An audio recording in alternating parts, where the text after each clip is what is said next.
BNP chairperson Khaleda জিয়ার শারীরিক অবস্থা এখনও সংকটাপন্ন।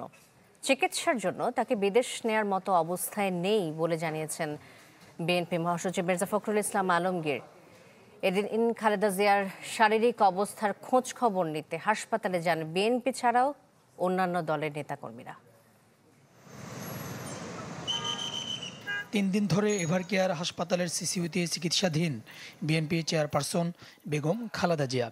শুক্রবারের তুলনায় তার শারীরিক অবস্থার পরিবর্তন নেই বলে জানিয়েছেন চিকিৎসকরা।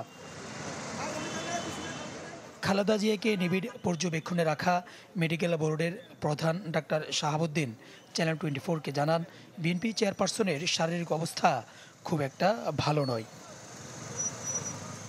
শনিবার 3 বারের সাবেক প্রধানমন্ত্রী স্বাস্থ্যের খোঁজ নিতে হাসপাতালে আসেন বিএনপি সহ বিভিন্ন রাজনৈতিক দলের নেতারা। খালেদা জিয়ার সুস্থতায় তারা দোয়া চান দেশবাসীর কাছে। ওনার শারীরিক অবস্থা ক্রিটিক্যাল, তবে স্থিতিশীল আছেন, উনি এখনো ফাইট করছেন।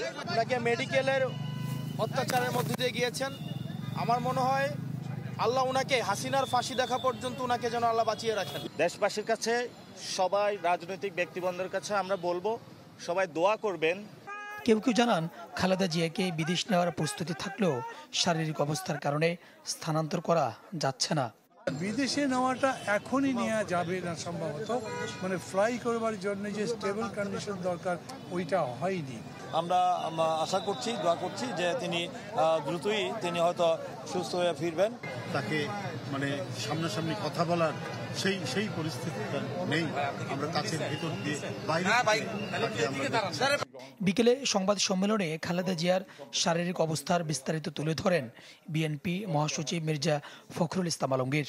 তাকে বিদেশে নেওয়া প্রয়োজন, এই কথা তারা বলছেন যে হয়তো প্রয়োজন হতে পারে, কিন্তু তার এখন যে শারীরিক অবস্থা, সে অবস্থায় তাকে বিদেশে নেওয়ার মতো কোনো শারীরিক অবস্থা নেই।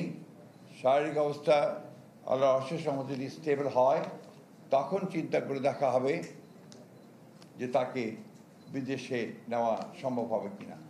1 সপ্তাহ আগে শারীরিক অবস্থার অবনতি হলে বিএনপি চেয়ারপারসন বেগম খালেদা জিয়াকে এভারকেয়ার হাসপাতালে ভর্তি করা হয়।